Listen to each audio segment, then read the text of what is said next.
Assalamualaikum warahmatullahi wabarakatuh. Kami dari kelompok 6 akan mempresentasikan mengenai proyek KRS dan KPRS aplikasi web student Universitas Budi Luhur. Video ini kami buat adalah sebagai UAS mata kuliah manajemen proyek perangkat lunak. Yang terhormat, Bapak Muhammad Ainur Roni, Eskom MTI, selaku dosen pengampu mata kuliah manajemen proyek perangkat lunak.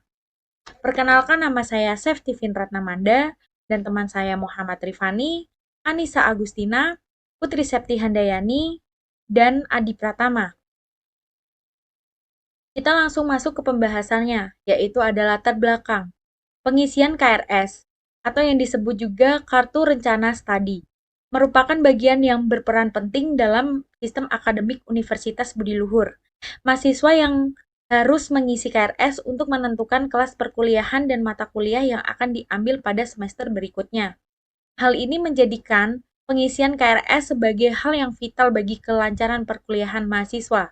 Karena jika mahasiswa tidak mengisi KRS sesuai dengan ketentuan yang ada, maka mahasiswa yang bersangkutan dinyatakan cuti kuliah.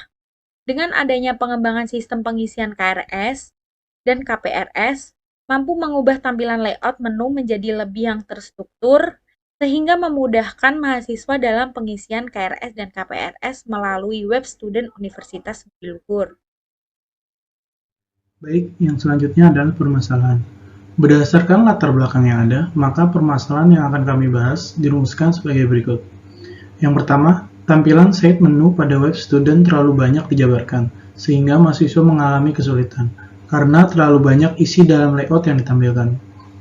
Yang kedua, bagaimana cara mempermudah mahasiswa dalam merekomendasikan pemilihan mata kuliah pada saat pemilihan KRS dan KPRS. Yang ketiga, bagaimana sistem mampu menampilkan jadwal KRS dan KPRS tanpa menampilkan periode. Selanjutnya adalah solusi yang akan kami tawarkan pada pembuatan proyek ini. Tampilan sistem KRS dan KPRS yang sudah ada di Universitas Budi Luhur tampak membingungkan para mahasiswa dan mahasiswi, sehingga membutuhkan waktu yang lama untuk mencari menu KRS dan KPRS. Hal ini mendorong para pengembang sistem untuk mengupgrade tampilan KRS dan KPRS yang lama. Solusi yang ditawarkan yaitu mengupgrade tampilan layar pada web student Budi Luhur dengan cara mengelompokkan menu-menu layout yang sesuai dengan urutan kategorinya. Baik, di sini saya akan melanjutkan presentasi selanjutnya, yaitu harga yang ditawarkan pada proyek KRS dan KPRS aplikasi web student Universitas Budi Luhur. Yang pertama ini ada biaya langsung personil, yang terdiri dari biaya tenaga ahli meliputi 1. Manajer proyek, dengan memiliki tugas mengkoordinasi tim proyek. Yang kedua, analisis sistem dan desain sistem, memiliki tugas menganalisa sistem pembuatan software KRS dan KPRS, pengumpulan data yang berkaitan dengan sistem, mendefinisikan kebutuhan konten, dan pembuatan konsep. Dan selanjutnya ada desain aplikasi dengan tugas mengembangkan website sesuai kebutuhan user, mendefinisikan fungsi-fungsi yang diperlukan, dan perancangan website. Dan selanjutnya itu ada perancangan dengan tugas programming dan dokumentasi program. Dan selanjutnya ada implementasi dengan tugas mengembangkan perencanaan website. Di sini ada volume yang terdiri dari jumlah dan satuan. Di sini itu jumlahnya 6 dan satuannya bulan. Maksud dari volume jumlah satuan ini yaitu merupakan waktu pengerjaan yang akan dilaksanakan pada proyek KRS dan KPRS Universitas Budi Luhur.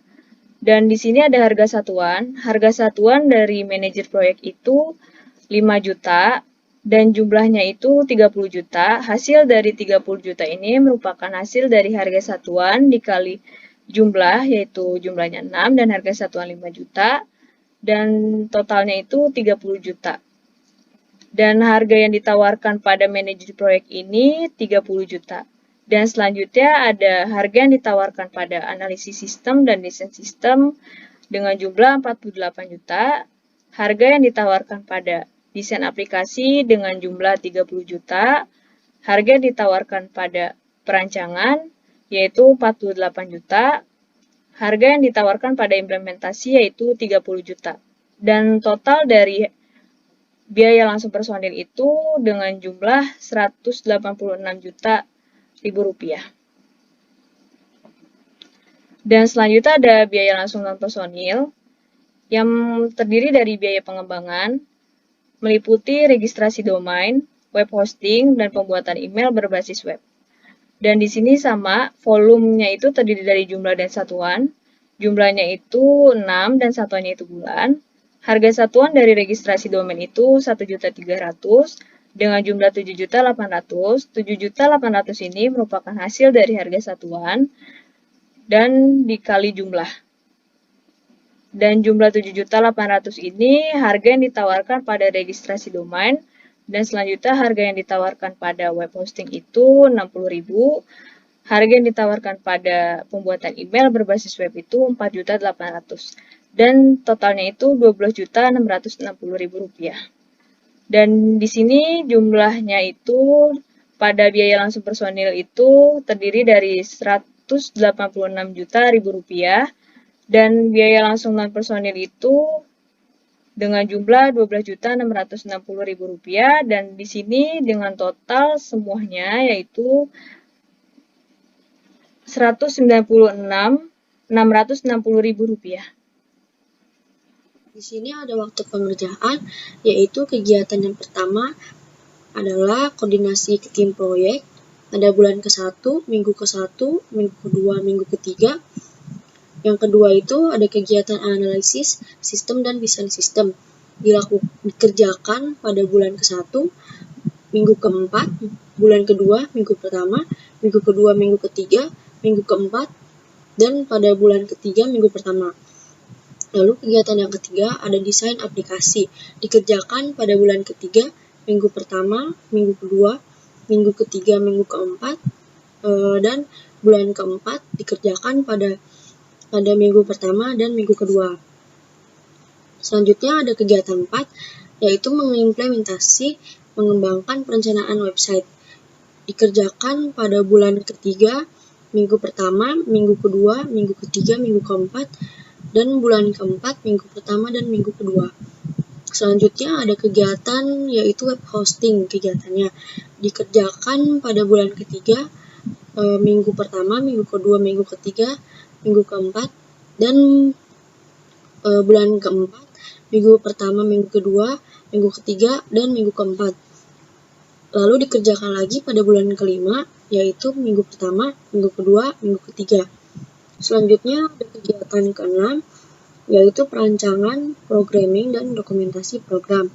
Itu dikerjakan pada bulan ketiga, minggu keempat, pada bulan keempat, minggu pertama, minggu kedua, minggu ketiga, dan minggu keempat. Lalu dikerjakan pada bulan kelima, minggu pertama, minggu kedua, minggu ketiga, minggu keempat, dan dikerjakan pada bulan ke-6, yaitu minggu pertama, minggu kedua, dan minggu ketiga. Kegiatan ke-7 yaitu registrasi domain. Dikerjakan pada bulan kelima, minggu ketiga, minggu keempat, dan bulan ke-6, minggu pertama, minggu kedua, minggu ketiga, minggu keempat. Lalu yang terakhir kegiatannya yaitu pembuatan email berbasis web, yaitu dikerjakan pada bulan ke-6, minggu ketiga, minggu kedua, minggu ketiga, dan minggu keempat. Selanjutnya ada keunggulan yang ditawarkan pada proyek ini. Yang pertama, tampilan update atau pembaruan pada aplikasi web student Universitas Budiluhur. Dan yang kedua, tampilan pada menu menjadi lebih terstruktur, sehingga memudahkan mahasiswa dalam pengisian KRS dan KPRS melalui web student Budiluhur. Dan selanjutnya yaitu sistem mampu menampilkan jadwal KRS dan KPRS tanpa harus menampilkan periode. Itu saja yang dapat kelompok kami sampaikan. Apabila ada tutur kata yang kurang mengenakan bagi Anda, kami mohon maaf sebesar-besarnya. Wassalamualaikum warahmatullahi wabarakatuh.